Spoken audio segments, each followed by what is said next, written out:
Bon, t'as sûrement déjà entendu parler qu'il fallait être musclé pour pouvoir apprendre des figures, ou alors même que la calisthénie c'était réservé uniquement aux personnes qui étaient légers, et même certaines personnes disent que avec la calisthénie tu peux pas prendre en muscle. Ok, aujourd'hui on va démonter tout ça. Bon, premier point, à ce qui paraît, il y a besoin d'être musclé pour pouvoir apprendre les figures. Bon, je t'arrête tout de suite, mais c'est pas parce que tu soulèves 100 kg au développé couché que ça va être plus facile pour toi.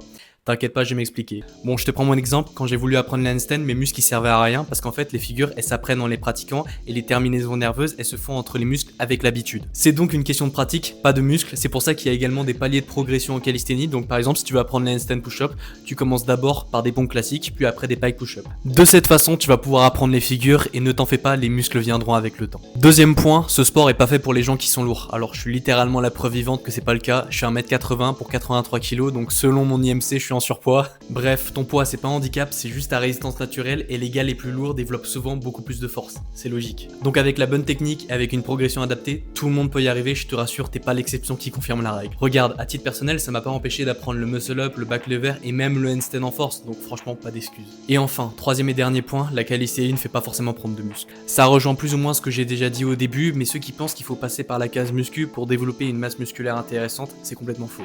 Est-ce que tu crois que ton corps il fait la différence entre ton propre poids et une barre en fonte? Eh bien pas du tout. Si tu lui imposes une contrainte très élevée, peu importe la source, il s'adaptera. Et à l'instar de la musculation, tu peux tout à fait créer une surcharge progressive au poids du corps, par exemple en ajoutant un gilet lesté ou alors une ceinture de lest, ou tout simplement sur tes exercices en augmentant le nombre de répétitions, en changeant le tempo ou les leviers. Et puis quand tu regardes les physiques des athlètes en street, c'est bien la preuve que cette discipline construit du muscle. Donc voilà, il n'y a pas forcément que la musculation pour se construire un bête de physique.